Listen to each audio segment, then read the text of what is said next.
United States, we're the ones who need it most.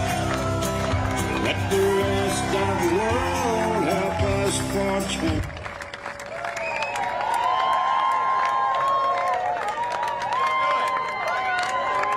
Wow, thank you all.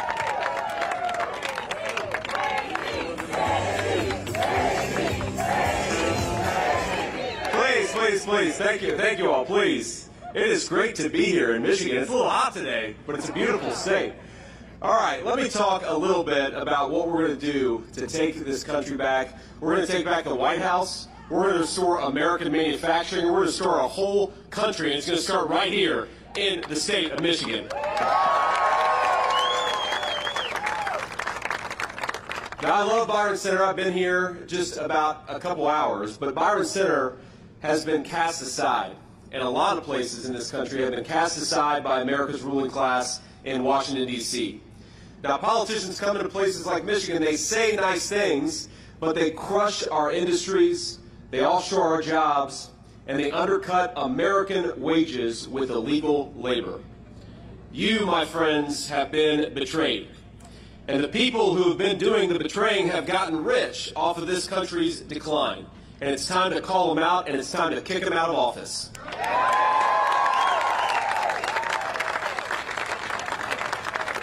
Now, when Kamala Harris raised the price of American energy, Michigan suffered.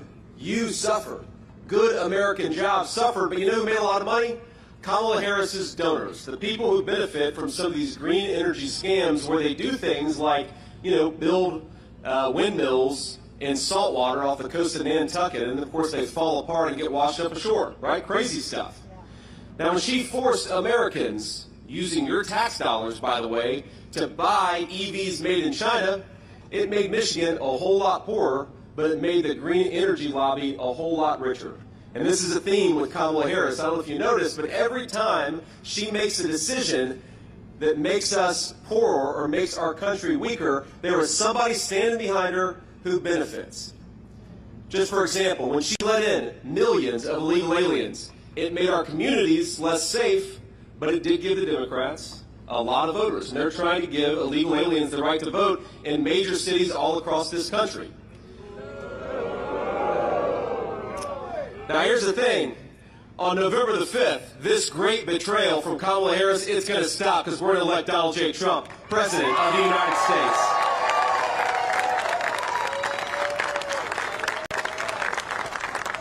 Now, I grew up in a town not all that different from Byron Center, and I watched in my own community as jobs were sent overseas. And of course, it's not just people's checkbooks that suffer when they lose a good manufacturing job or they lose a good job in any industry. I remember seeing friends whose parents never fought but start to have their marriages unravel under financial stress from a lost job. I saw families torn apart as China built its middle class on the back of the American middle class. And as much as things were sometimes tough in my hometown, and I know sometimes it's often tough in Byron Center, I was one of the lucky ones. I managed to achieve my American dream. I managed to build a life because I had a mamaw who was tough as nails. I don't know. Thank you. She was my grandmother. She was my guardian angel, and she had a foul mouth on her. She was a good person, but she had a foul mouth on her. And I remember when I was a little kid, we were probably 5 or 6 years old, we had a lot of family in eastern Kentucky. We have any Appalachian-connected people here in Byron Center? More than a few? Yeah. Going down 75 to visit Kentucky and East Tennessee, I know that story. I remember I was taking one of those trips myself, and I remember there was a guy, my aunt was driving, my mamaw was in the passenger seat, and I was in the back seat. There must have been, somebody got cut off or something, because this guy was driving like crazy. He was cutting us off. He was in a motorcycle, actually. He was flipping us off, and you could tell he was just in a bad mood. And my aunt was telling me the story recently. She said, "Jay, do you remember what happened next?" And I said, "Yeah, Aunt, I do." I remember that mamaw reached underneath her car seat, pulled out a .44 Magnum, and tapped it on the window. And that was the end of the aggressive driving on the highways of eastern Kentucky. But that woman, by the grace of God, I had her in my life, and I was able to achieve my American dream. I just wanted to be a good husband and father. I wanted to be able to give my kids the things that I didn't have when I was growing up in a poor family in Middletown, Ohio.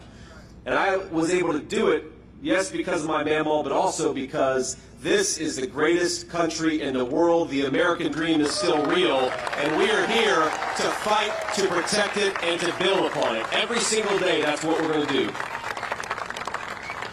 Now, one of the things that bothers me about our opponent in this race, Kamala Harris, she pretends to stand for normal Americans. She pretends to stand for their jobs, for the education of their children. But it is normal Americans, we know this, who suffer the most when politicians like Kamala Harris fail to do their job. You know, I remember my mamaw negotiating with somebody from Meals on Wheels. She was trying to get that person to give her more food so that she could share some more with me. And I think about that story, and I think about that moment in the context of this grocery affordability crisis that's affecting our people. It is people like my grandmother who suffer the most when food and rent become unaffordable for normal people. And this November, we're going to turn the page, my friends, on a generation of failed leadership. We're going to make America great again, and we're going to do it by electing Donald J. Trump, President of the United States.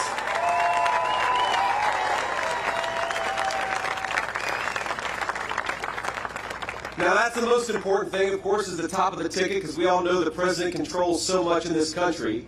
We're also going to need a lot of help up and down the ballot. So I want to introduce a few people who are great Michiganders, who are great American patriots, and they are fighting every day for you and for this state. I want to start out with Michigan Senate Republican leader Eric Nesbitt. Where's Eric? There's Eric right here. Beautiful family, by the way, two beautiful kids. We have a Republican candidate for Michigan's 3rd district. I understand Paul Hudson's going to win this race, right, Paul? Where's Paul? There's Paul right here. We've got Representative Brian Mass, the great Brian Mass.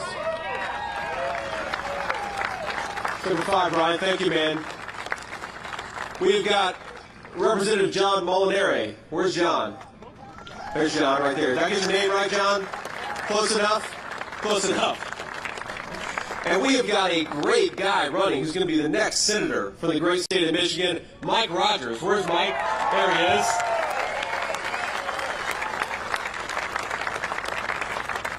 Now let's just compare the record of failure of Kamala Harris with the record of success of Donald J. Trump. President Trump created the strongest economy in history, at least within living memory of this country. Before the pandemic, in 4 years, America gained 7 million new jobs. Isn't that crazy? 7 million new jobs in just 4 years. Unemployment dropped to the lowest rate in 50 years. We lifted more than 10 million people off of welfare, and household incomes soared to a new record. And after losing in the previous 2 administrations, one Democrat, one Republican, we lost 60,000 American manufacturing jobs.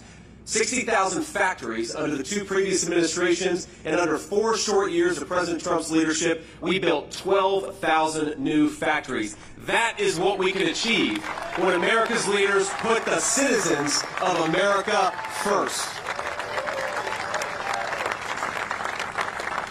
Now, after COVID, President Trump set America on the path to a powerful, inflation-free recovery. All Kamala Harris had to do was leave it alone. And by the way, while we're on the topic of Kamala Harris, we've got some of our friends in the media. I just can't quite get over how dishonest the American media is about Kamala Harris. Isn't that the craziest thing? Now we have to remember, for 3.5 years, people like Eliza Slotkin, who's running for Senate here in Michigan, and Democratic leaders all across the country, they would say things, and the American media would back them up, that President Biden, for 3.5 years, he's as sharp as he's ever been. He's sharp as a tack. Remember that? The American media act for 3.5 years like this guy was Albert Einstein.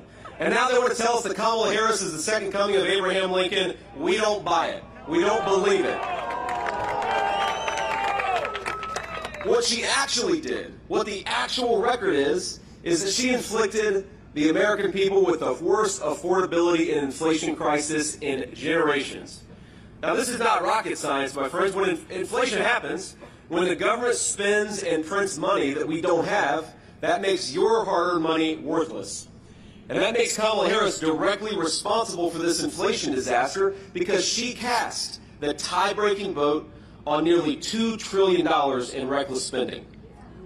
Not just that, she then cast another tie-breaking vote on a radical left-wing spending wish list, which spent millions and billions of dollars on green energy scams. That was another couple $1 trillion.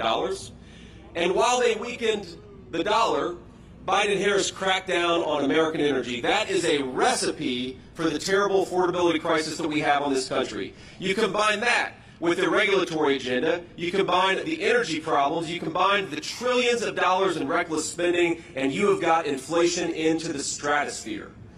Now, instead of buying energy from every dictator around the globe, which is what Kamala Harris wants to do, under President Trump, we're going to embrace a very simple principle. We're going to get American energy from American workers in American territory. We're going to drill, baby, drill. That's going to cut down prices, and that's going to create a lot of prosperity for the American people. Now, Kamala Harris and her Democrat friends, they didn't just shut down American energy, print trillions of dollars, they also extended, we forget this, the economy-crushing lockdowns, and then they overran the country with tens of millions of illegal aliens. Now you bring in 30 million people and you weaken the dollar, that is how you get the inflation crisis that we have. Now here just in Michigan, and it's similar in Ohio, and it's similar in a lot of states across the Midwest, the average family is spending $1,000 more a month just to buy what they were buying 4 years ago. That's $12,000 a year just to live the same normal middle-class life. And have wages gone up $12,000 under Kamala Harris? No, they haven't. So to ask a very simple question, President Trump asked it just a couple of days ago, are you better off than you were 4 years ago? No. Absolutely not. So let's bring Donald Trump back, right? It's that simple. So,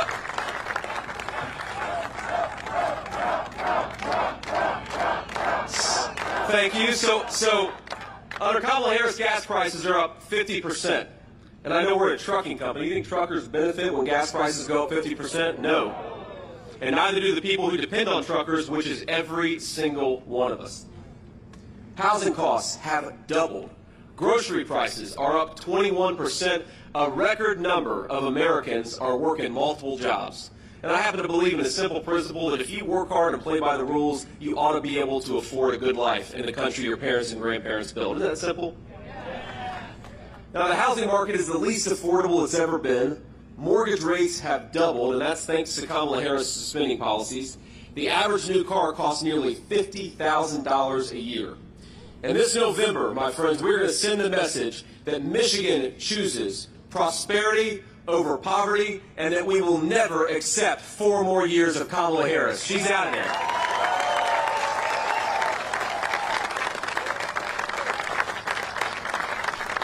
But inflation isn't the only scourge that Washington and Kamala Harris have inflicted on American workers. In fact, let's talk about the news of the day. Just a few days ago, Stellantis announced that it was going to permanently cut nearly 2,500 proud Michigan auto workers who make the iconic Ram 1500. Did you all hear that? Now, Kamala has done nothing. Now, remember when Donald Trump, when American businesses threatened to shut down factories and move to Mexico and China, remember what Trump did? He picked up the phone and said, if you do that, I'm going to introduce you to a little word called the tariff. And a lot of American workers benefit because he was willing to fight for the interests and for their American jobs. Now, her policies have been decimating the American auto industry for years. You have to remember, this is the woman who voted to preserve NAFTA, to extend NAFTA, the very trade deal that sent American auto jobs to Mexico by the tens of thousands and turned American dreams into nightmares. She supported these EV mandates that taxed you, took your money, and sent it to electric vehicles that are made in China instead of made right here in the state of Michigan, destroying thousands of Michigan auto jobs in the process. And it's not just the car jobs themselves. You all know this. It's the carburetors, it's the transmissions, it's the people who are making the components. They are the ones who suffer when Kamala Harris sends your tax dollars to Chinese-made cars. Well, Kamala Harris now is standing here in Michigan asking us for a promotion. I think it's time to say to Kamala Harris, no thank you, you are fired.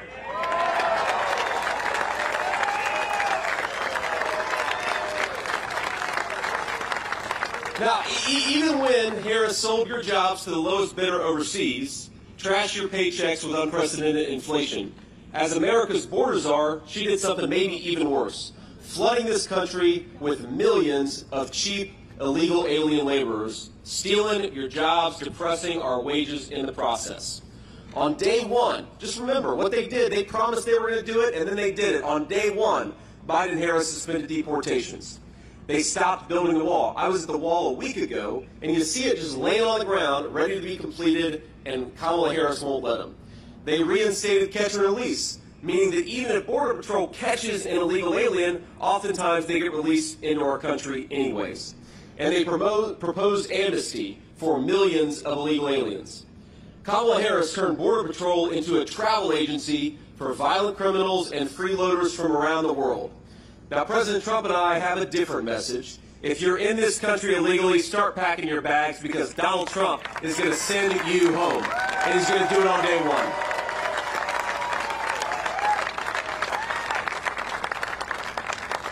Now, we're in this incredible company, and we're at this incredible company, and I want to introduce just a few people who make this place possible, people who have been building American dreams, some of them for over a half a century. So we've got the great Mary Jane Cordes. Mary Jane, thank you so much for having me. I love you. It's great to have you. Thank you. Now, she's the co-founder of Cordes Inc., and her sons, Steve and Charlie, now run this company. And sadly, after nearly 60 years in business, they're struggling to keep the company afloat under Kamala Harris. So I'm going to ask, if it's not going to embarrass them too much, Steve and Charlie, would you both come up and tell your story a little bit? Let's welcome up Steve and Charlie Cordes, great American business leaders.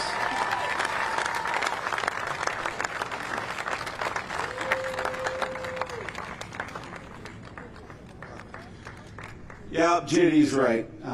The last 4 years with fuel prices, inflation, we just have to work so hard. Steve and I are here all the time. We've tried to give raises to our guys, but when inflation goes up 20% since 2021 under this administration in Michigan, it's a little hard to keep up. We're doing the best we can. Our margins are getting thinner. We're going to keep going. We got great employees. There's a bunch of them here, and we're just going to keep rocking it out. But we got to get this guy elected. We got to get Donald Trump elected with JD as his VP. And I agree so much on what JD has to say. We try to use the best parts we can. We do not want to put Chinese parts on our vehicles. The safety of the road is at stake.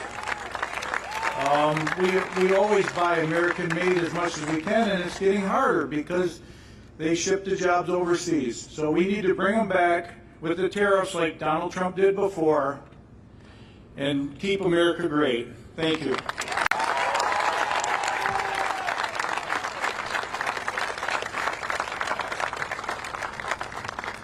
Well, I thank you all so much, and thanks so much for what you're doing. And isn't that crazy to think? You've got great American entrepreneurs who want to buy American, and it's getting harder and harder because Kamala Harris means that there's fewer and fewer things being built in this country. What a disgrace. We can do so much better. We got the best workers, the best people. We've got the best country. We just need American leaders to stop screwing it up. I also want to introduce one of their employers, Chuck Bixby, who's a very, very good dude. I met him earlier. He's a great Trump fan. Chuck, thank you so much for being here. You want to come on up and say a few words? Come on, Chuck. We're going to embarrass Chuck a little bit.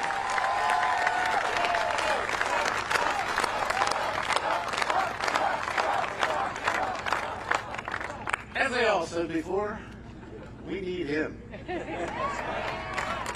Not only is Donald Trump going to do the next 4 years, I got dibs on him doing the 4 after. You're welcome. Yep, I see it. Okay, we're there. Everybody get people out, get them to vote. The more votes that we can get out, the harder it's going to be for them to cheat. Yeah. Everybody have fun.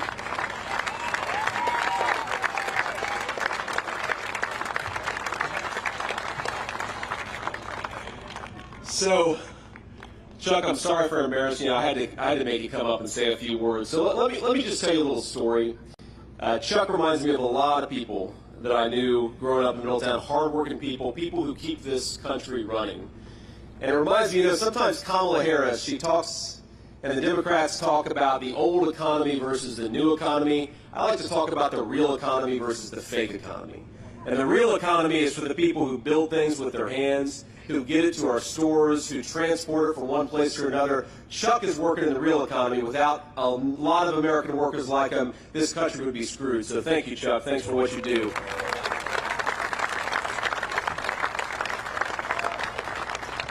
I want to leave you with just this thought, because it's a story that I've been thinking about a lot.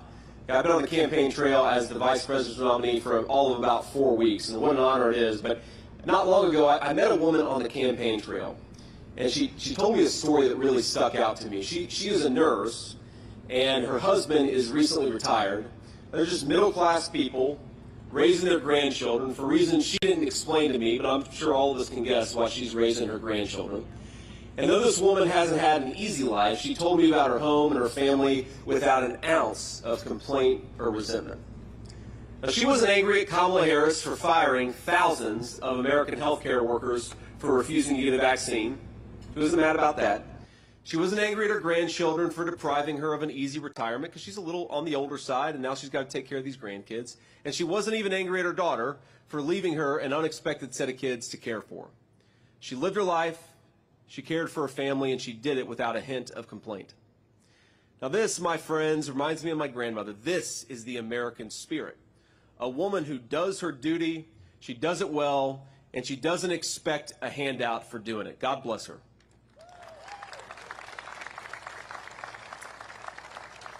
But, if there wasn't any entitlement, there was a bit of sorrow. Because in a lifetime of trials and tribulations, there was one thing about this moment that frustrated her: that the price of food had gotten so high that she could no longer do steak night.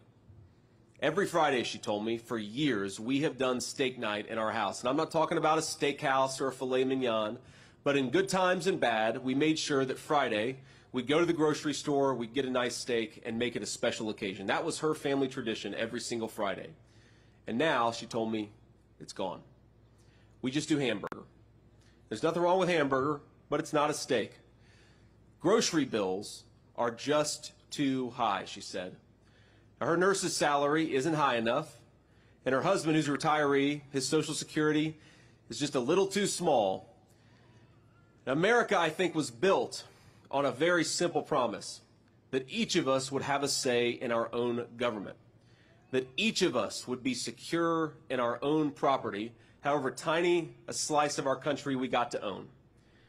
Now, the old way was that we were to be ruled by some foreign king in a faraway land. Then in America, every man and every woman is a king, and yes, if you work hard, you ought to be able to afford a steak on a Friday night for a special occasion.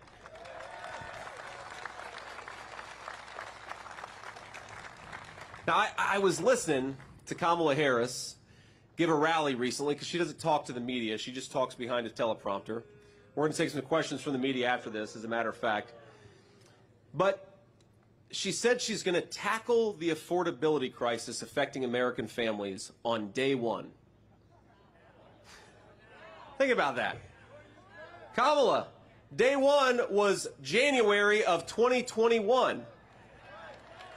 Day one was 4 years ago, Kamala Harris, and because of your policies, too many children can't afford a nice meal, too many children have been killed by fentanyl, too many grandparents are raising kids they didn't plan for, and too many families can't afford a special meal on a Friday night.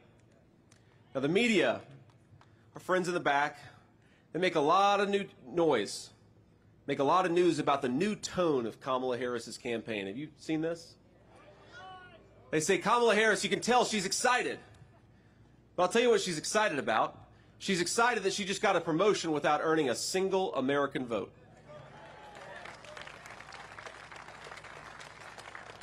She says she's having fun.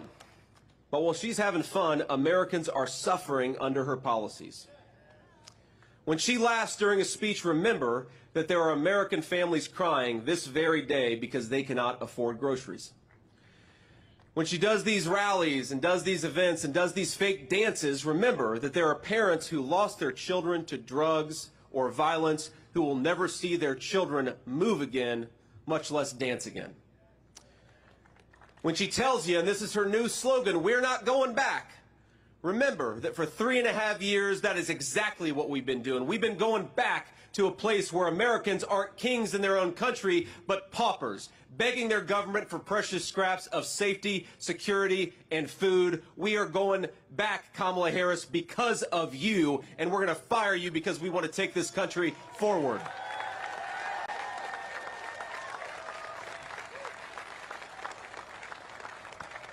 Now, I cannot get over, my friends, about everything about her campaign is fake. A fake joy that comes from being promoted to a new position instead of using the position you already have to do your job and make the lives of the citizens of this country better. It's a fake ticket that never earned a single Democrat primary vote. It's a fake platform that offers no specifics about how to do the people's businesses, and a fake promise to change the government, even though she's been in charge of that very government for almost 4 years and hasn't done a damn thing.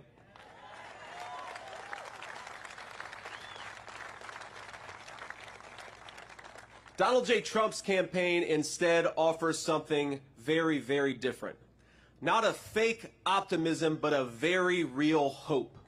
A hope and a vision to see that hope become reality in this country once again. A hope that we have the best workers in the world, so we're going to stop shipping their jobs to China and build more things right here in the United States of America. A hope that if we unleash American energy and American farmers, food and energy will become affordable in this country again.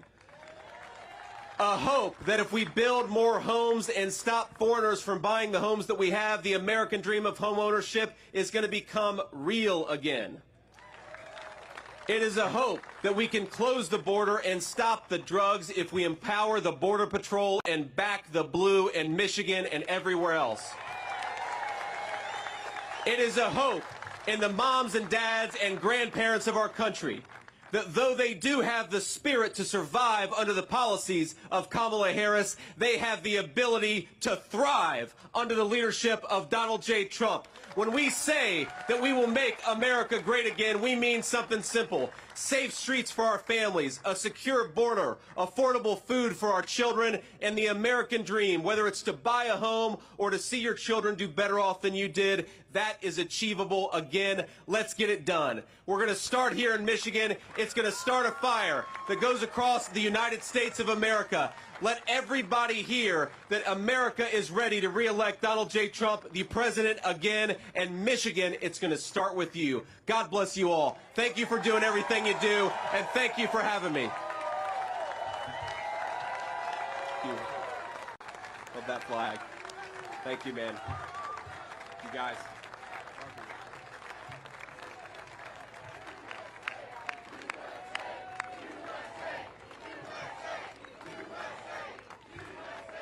Now, I believe if y'all are willing to stick out the heat a little bit longer, we're going to do some interviews with some real news and some fake news. So I think we have some reporters up here in the front. And what I'd ask is that if you're a local reporter from Michigan, raise your hand first. I'd like to take your questions first, and then I'll go on down the line. So everybody get ready because we're going to have some fun with the American media. Question in the air, especially if you're from Michigan. Anybody, any local reporters from Michigan? I guess maybe we got them all back there. Okay, they're on camera. Well, you'll catch on camera what I say. So we'll start with the person who's from Michigan but represents the national press.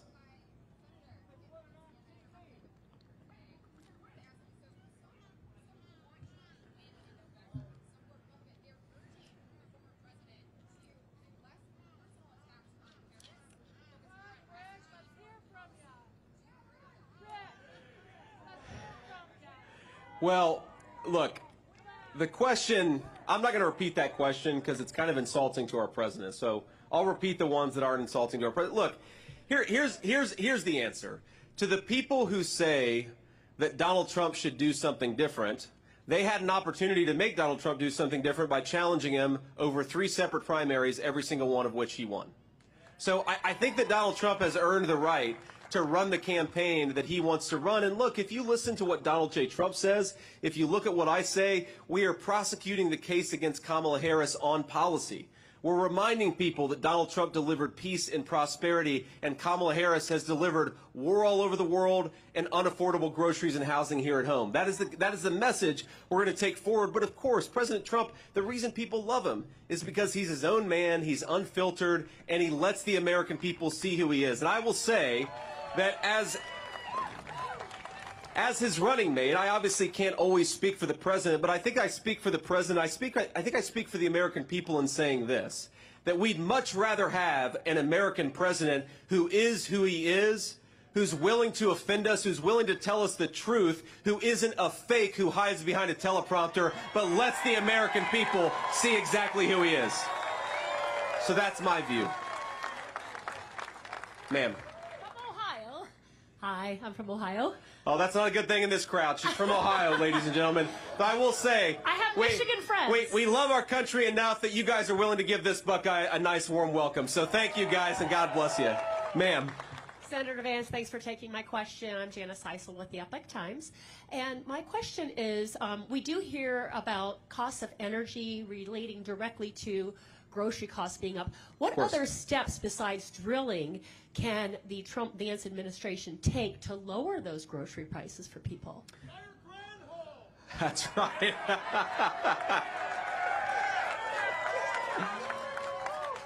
Well, the first is we're going to fire the agriculture secretary, right? She's not doing a very good job. But look, a couple of things. First of all, drill baby drill is a big part of lowering the cost of food. Because if you think about the farmers, that their tractors run on diesel fuel. To ship the food, they got to get it to go somewhere, and that requires fuel. The fertilizer, a lot of times, comes from natural gas. If we drill baby drill and take advantage of the incredible bounty of this nation, we are going to lower food prices in a very big way for American consumers. That's just a matter of fact. But the other thing that we ought to do is stop printing trillions of dollars that we don't have and sending it to China. We should keep our money right here at home. Build in America, buy in America, manufacture in America, and that gives Americans the wages necessary, but it also means that you're not printing a bunch of money, which makes our dollar more and more worthless. You do those two things, you can make food affordable again in this country. It's very simple. Right. Ma'am. What do you have to say when people say Kamala has an advantage over the young people's vote because she is popular on social media and TikTok?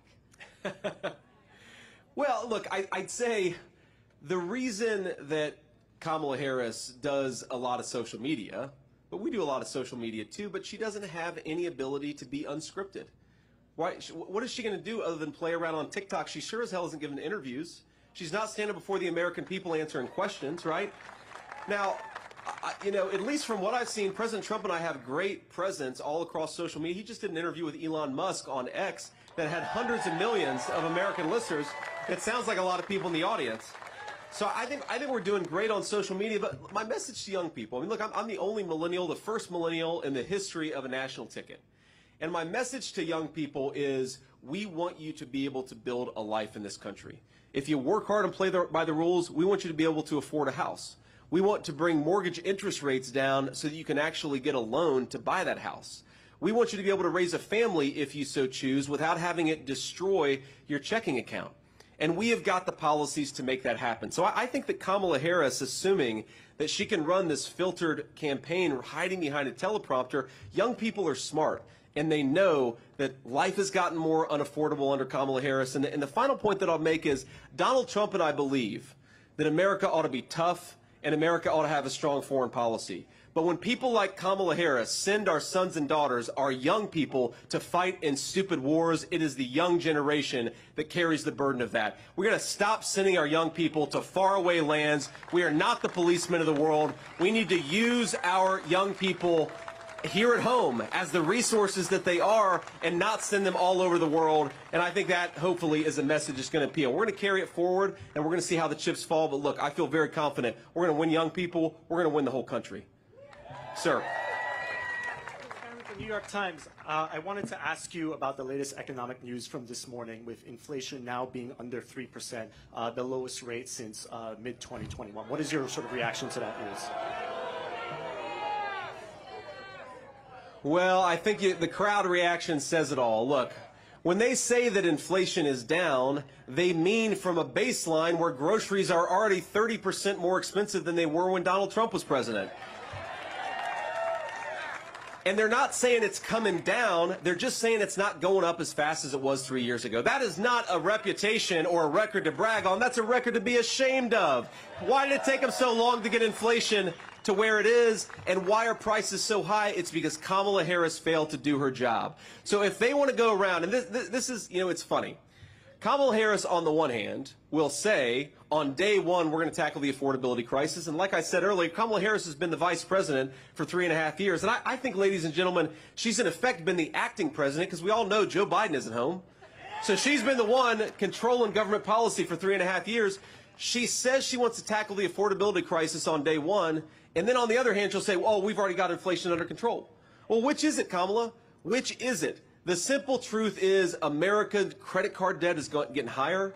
Americans are finding the basic necessities of middle-class life less affordable.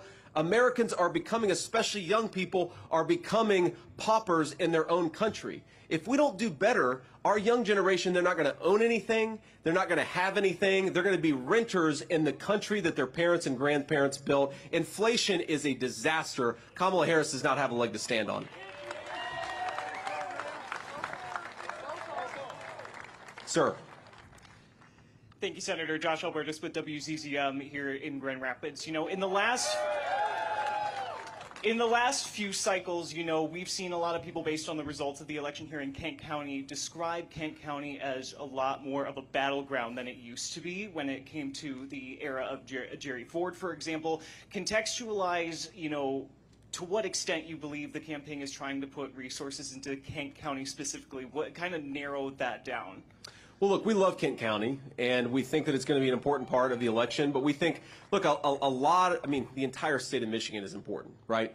There are areas in Michigan like Detroit where we're not going to do quite as well as we want to, but we're going to put as much resources as possible because we believe there are a lot of voters in Detroit who want to vote for Donald Trump and J.D. Vance. We just got to get them to the polls, and we're going to work hard for every vote. We believe there are rural parts of Michigan where we're going to win by 85%, but why not make it 90%? So we're going to work hard for every single vote all across the state of Michigan. I wouldn't say any one county is more or less important. The whole state is important because, look, there is no state that perfectly exemplifies what is broken about American policy in Washington. This was one of the wealthiest states in the entire country for pretty much the entirety of the post-World War II era. This is a state that had a proud manufacturing tradition where whether you went to college or graduated from high school or did something in the middle, you could build a middle-class life so long as you worked hard and played by the rules. And then thanks to a generation of failed leadership, Michigan has seen thousands of manufacturing jobs disappear. We have got to do better. And I think the reason you see Michigan, people used to call it a blue wall state. I think Michigan is a red wall state now because people are sick of losing their livelihoods and losing their jobs, and they know Donald J. Trump is going to be good for both.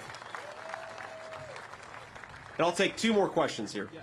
Senator, yesterday on America Decides, and with CBS News, by the way, the UAW president said that Donald Trump and Elon Musk sneered at labor workers when talking about how Elon Musk fired folks looking to organize. The Teamster president, who also spoke at the RNC, called this economic terrorism. What's your reaction to the backlash that Donald Trump's getting from that interview?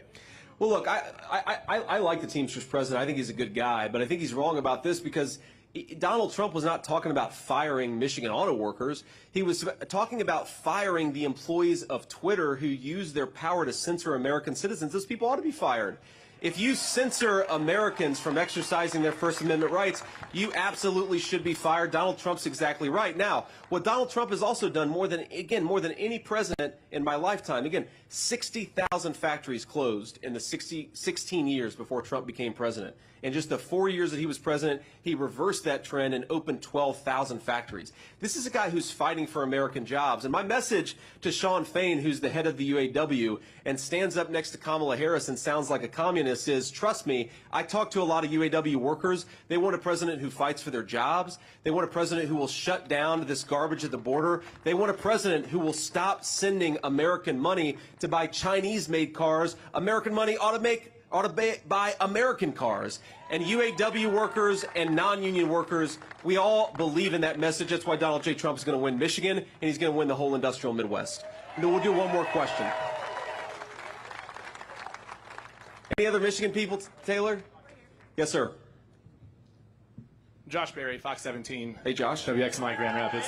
All right, so we've got at least 2 good reporters here. Is that what I'm hearing? I'm rounding out the local journalists here. Look, this is a unique showing right here, taking questions from local journalists. Not necessarily, it's been unorthodox for a local rally like this.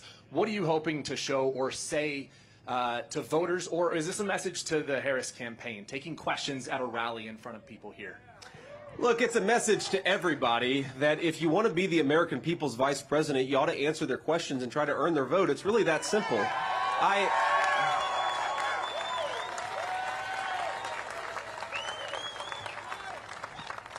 You know, you think about this, and I'm only 40 years old, but I've been in public life long enough to know that sometimes you need to explain certain things, or sometimes new things come up and you've got to answer people's questions. How are you going to address that issue, or how are you going to address this issue? You have got to stand before the American people and answer tough questions if you want to do this job. And it is scandalous that Kamala Harris is running from the media, but more importantly, she's running from the American people. That's a disgrace. I've never seen a presidential campaign in the history of my life where a person is asking to be the president of the United States, but she's afraid of you guys. Now, look, I'd say that some of you, I think, are perfectly fine journalists. Some of you, no offense, are fake news. But whatever your background in journalism, if you can't answer questions from the media, do you think you're going to be able to take on Vladimir Putin or Xi Jinping? If you're afraid of answering before the American people, how can we possibly trust you to sit in a room with world leaders and represent the American people? What?